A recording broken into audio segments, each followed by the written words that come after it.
So I did a video with a brief overview on the state pension, and wow, you guys are passionate about the state pension. Anyway, with that in mind, I thought in this video I'd cover off 10 state pension secrets, things that you might not know about the state pension. I should say these aren't really secrets, it's just not a good hook saying information is available, but not many people know unless you spend your life working with pensions. And look, who would want to do that? Oh. Anyway, for those screaming into the comments, please just remember the state pension is complex, and sadly no one video would be watchable on this platform if I covered everything. For each of the 10 though, I have broken down further into references in the description where you can find out more if it's relevant for you. So with that in mind, here are 10 state pension secrets you might not know about. 1. The full new state pension is not the maximum you can get. Okay, so one thing that a few people have queried on my last state pension explained video was that the new single tier state pension, if you receive state pension from 2016 onwards, and it's £185.15 per week at time of recording. And some have looked at their figures and gone, well actually that £185.15 is lower than the figure on my forecast. So to understand why this happens, you need to firstly understand that the previous old system pre-2016, there was the basic pension, the state earnings related pension, and S2P. And there was contracting out was possible where private pensions took responsibility for part of the state pension system. While everyone who reached the new state pension age from 2016 will get the new state pension, when the state pension system was reformed, it was decided, look, it's going to be unfair to simply forget all these old systems existed or that contracting out ever happened, because it would be unfair to those who didn't contract out and paid full rate national insurance all the way through. So to try and solve this, a calculation was done on the 6th of April 2016 to establish a new state pension starting amount, what was called the foundation amount, on which their new state pension entitlement can possibly be built. Now at that time, to establish an individual's foundation amount, a comparison had to be made between what they had built up on the old rules, as if reaching state pension age on the 6th of April 2016, and what they'd get if the new state pension rules had started at the beginning of their working life. Now a deduction was done for those who were contracted out, called Contracted Out Pension Equivalent, or COPE, and this is intended to be broadly equivalent in value to the workplace pension funded by contracted out rebates. So here's an example figure, and just remember this was done in 2016, so the state pension figures were at that time. So at that time, it was £155.65 per week, and that was the max under the new system. So if the foundation amount is below the £155.65 a week, additional entitlement will be built up for any further qualifying years, up to the maximum of the full new state pension. Now, if the foundation amount was over the £155.65, the individual would get the full new state pension plus what was called a protected payment, which represents the amount of excess of the new state pension. There was no scope for them to build up any more new state pension though. And that is why you can have a higher state pension as your protected payment may have been higher than the new state pension because of your accrual through SERPs or S2P. So number 2, retiring overseas could affect your state pension's inflation protection. So if you retire overseas, you can claim the state pension. But the key thing is, if you retire in the EEA, which is the European Economic Area, which is basically Europe, Switzerland, Gibraltar, and a few others which have a social security arrangement with the UK, you will get state pension increases in inflation in line with whatever the legislation is when you retire. Now, right now, that's a triple lock, the higher of earnings, CPI, or 2.5. Now, if you retire outside of the EEA and the others mentioned, the state pension will remain level. It won't increase with inflation. So let's just run the figures so that we're clear. If I take my lovely UK state pension, which is from April 2023, it's due to be about £10,600 per year if full, and I retire in Venezuela, then 30 years later, if that state pension had increased by 4% per year, the difference between those two figures will be over £23,000. Now that's not necessarily bad news because it's Venezuela and every pound gets you much more. Anyway, never mind. Okay, number 3, you don't have to take it at state pension age. So the state pension doesn't pay automatically, you have to claim it. You will typically receive details in the post no later than 2 months prior to your state pension age telling you what to do. You do have an option though to defer, as in take it later. Now, if the claim is deferred by at least 9 weeks, the original pension due at state pension age will be increased by 1% for every 9 weeks deferred. And what that works out to is an increase of 5.8% for every full year deferred. The one thing that you've got to bear in mind, if you're retiring now, there is no longer an option to take a deferred state pension payment as a lump sum. Okay, number 4, you aren't stuck with a lower state pension. So we're talking about the new state pension here, the one you'll get if you reach state pension age after the 6th of April 2016. And for this, you must have 35 qualifying years of national insurance credits to receive the full state pension.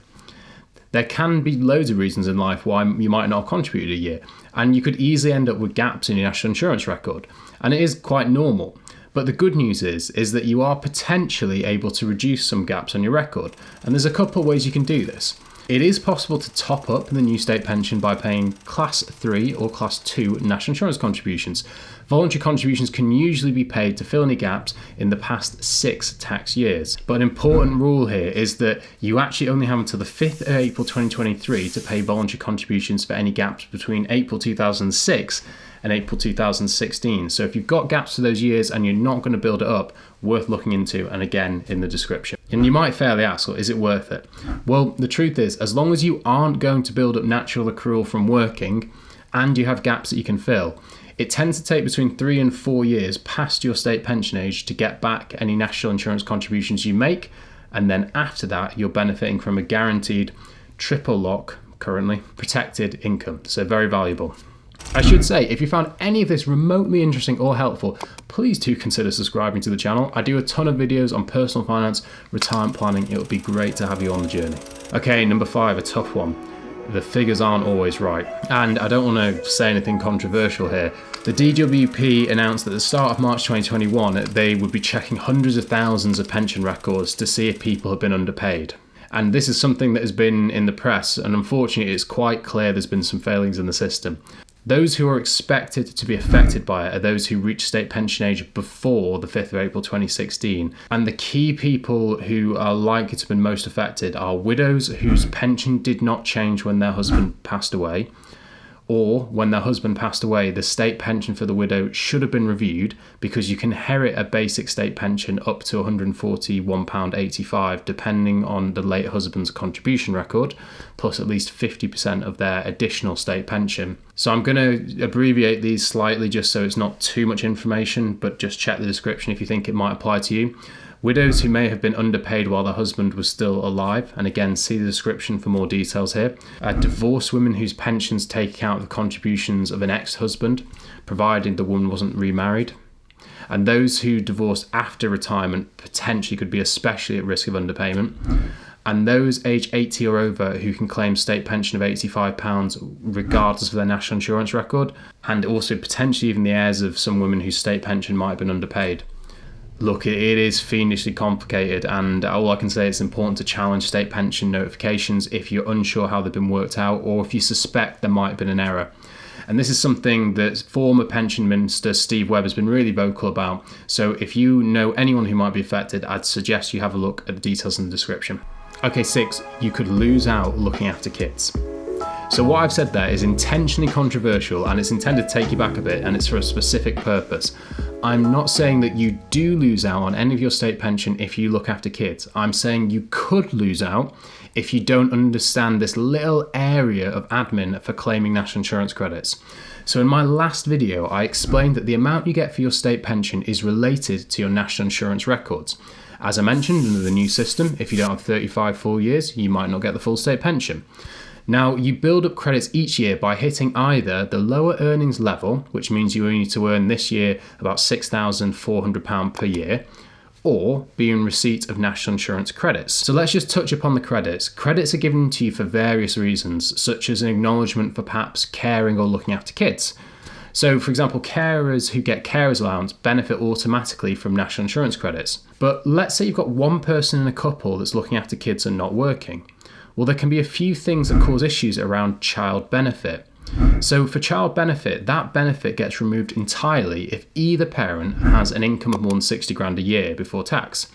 And what happens is it basically gets, the benefit you get gets repaid by what's called a higher income child benefit tax charge. And that charge might make it seem perhaps a bit pointless to claim. The problem is though, if you don't claim it at all, you won't get the national insurance credit, which builds up your state pension entitlement. So let's say it's not claimed and you've got someone who's not hitting that lower earnings level threshold, they potentially could miss out.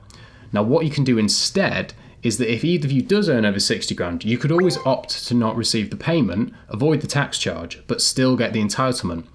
You can also transfer national insurance credits to someone in your family potentially, like maybe a sibling, a grandparent, or maybe even another direct family member, if they look after your child who's under the age of 12 for at least 20 hours a week. So if they have gaps, you can potentially have a look at transferring that for them. Number 7, it is possible to inherit some state pension. Now, the new state pension has been designed with the aim that in the long term, the majority of people will be able to get the full new state pension in their own right. But under the old system, if you retired before the 5th of April 2016, it was sometimes possible for a widow, widower, or former civil partner to inherit some state pension, or potentially for someone to get some state pension derived from the national insurance record of their current or former spouse or civil partner. So if the deceased partner reached state pension age after the 6th of April 2016, as I mentioned earlier, they'll be in receipt of the new state pension. And do you remember that protected payment bit I discussed earlier? Well, you can potentially inherit part of that from a deceased spouse. Now, if that applies to you, you yourself must have reached state pension age to receive any of the inherited amount. Another key thing is if you do remarry before state pension age, you lose your entitlement to the deceased ex-partner's inherited state pension. That's a lot of words there. Anyway, sadly, if you're unmarried, your state pension dies with you and it can't go to the kids or anyone else. It's just the rules. Now, the best people to answer any queries relating to this is always going to be the Pension Service, or there's a government link called State Pension Through Partner below where you can find out more. Okay, number 8, some don't claim what they're owed. Yeah, look, this one's really quite sad, and it's something that if you do know anyone who is older and might be on a lower income, it's something maybe to ask if they've checked. The DWP estimates that 1.7 billion of pension credit went unclaimed by about 1 million pensioner households in 21-22. The state pension isn't means tested and it's not affected by other income. However, if you do have more than 10 grand in savings, then you could potentially lose some of your pension credit.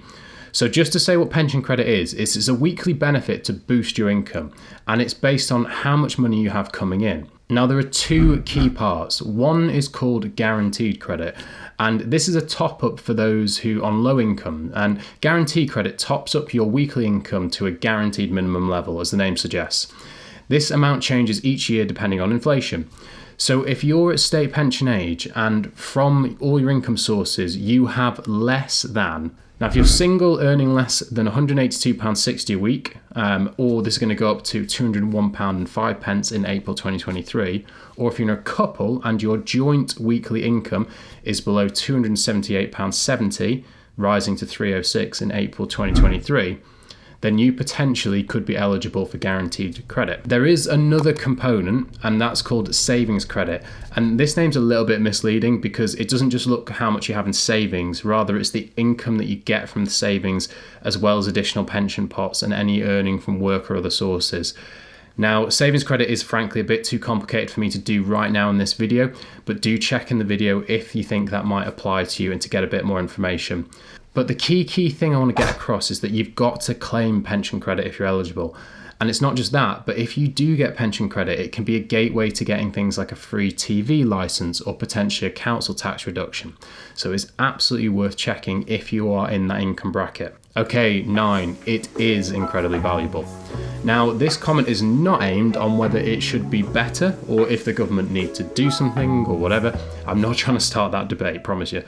All I'm trying to do is to show you it is worth the attention to check the figures or to review your state pension to make sure you're getting as much as you can. So let's imagine a world without the state pension. I've just checked it against some recent annuity rates, and I've just assumed that a 67-year-old male, obviously now they've reached state pension age, if they were to buy an inflation protected income of £10,600 per year, which is basically what it's going to be next year, you may be aware that annuity rates have been on the rise in the last year. But even with that in mind, the cost of buying comparable income for a 67-year-old would be about £220,000 to buy an annuity on a similar basis. Number 10, you can't bet the rules will stay the same. Right, probably the most obvious of all, but look, at time of recording, there are rumours that the state pension age will rise, and it is claimed that the Treasury want to change this as early as 2035. affecting potentially those aged 54 and under. I do have to repeat, this is just a rumour, and as it stands, there are always lots of rumours flying around.